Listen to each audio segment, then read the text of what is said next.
ಮಧುರ ಮುರಳಿಯ ಲಹರಿಯಲ್ಲಿ ಮಿಂದ ಗೋಕುಲ ನಮ್ಮದಾಗಿಸು. ಶಿವನನು ಪುರಾನುರಣಿಸು ಆ ಕೈಲಾಸವ ಕಣ್ಣ ತುಂಬಿಸು. ಸೌಂದರ್ಯವೆಲ್ಲ ಏಕವಾಗಿ, ಸೌಂದರ್ಯವೆಲ್ಲ ಏಕವಾಗಿ ಮಂದಹಾಸವಾಗಲಿ. ಬಿರಿದ ಎದೆಯ ಬೆಸೆಯಲಿ ನಿನ್ನ ಪ್ರತಿಭೆ ಕಿರಣದಿ.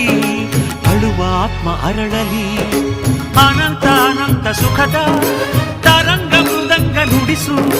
ಅಶಾಂತ ವಿಶಾಂತ ಮನದ ವಿರಾಗ ವಿಯೋಗ ತಣಿಸು ತಣಿಸು. ಕಾವ್ಯ ಕಾವ್ಯ ಅಮೃತ ಉಣಿಸು ಮಾನವರೆದೆಗೆ.